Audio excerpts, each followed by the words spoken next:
പ്രിയപ്പെട്ടവരുടെ അവഗണനയിലും ആരും മനസ്സിലാക്കാനില്ലാത്ത ഏകാന്തതയിലും ഉള്ളുരുകി കരയുന്ന ജീവിത പരാജയങ്ങളിൽ തളർന്നുപോയ പ്രിയ സഹോദര സഹോദരി, ഇന്നത്തെ വിശുദ്ധ സുവിശേഷ ഭാഗമായ മത്തായിയുടെ സുവിശേഷം 28 അധ്യായം 16 മുതൽ 20 വരെയുള്ള തിരുവചന ഭാഗം നിങ്ങൾക്ക് വലിയ പ്രത്യാശ നൽകുന്നു.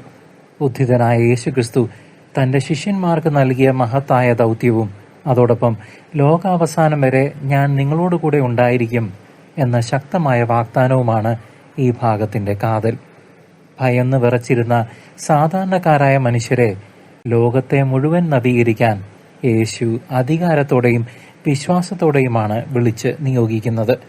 ജീവിതത്തിൽ നമ്മൾ എത്രമാത്രം ഒറ്റപ്പെട്ടുവെന്ന് കരുതിയാലും നമ്മെ വഴി നടത്താനും ശക്തിപ്പെടുത്തുവാനും സർവാധികാരിയായ ദൈവം നമ്മുടെ കൂടെയുണ്ട് എന്ന പരമമായ സത്യം ഈ വചനഭാഗം ഓർമ്മിപ്പിക്കുന്നു.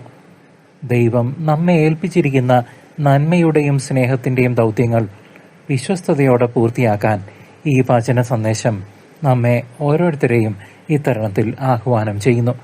നമ്മുടെ ബലഹീനതകളാൽ ദൈവഹിതത്തിന് വിരുദ്ധമായി പ്രവർത്തിച്ച നിമിഷങ്ങളെ ഓർത്ത് കർത്താവെ, ക്ഷമിക്കാനുള്ള കൃപ തരണമേ എന്ന് നമുക്ക് ഒരുമിച്ച് ഹൃദയപൂർവ്വം പ്രാർത്ഥിക്കാം. ഈ ആത്മീയ യാത്രയിൽ നിരന്തരം പങ്കുചേരുന്നതിനായി ഞങ്ങളുടെ ഈ ചാനൽ സബ്സ്ക്രൈബ് ചെയ്യുവാൻ നിങ്ങളെ സ്നേഹപൂർവ്വം ക്ഷണിക്കുന്നു.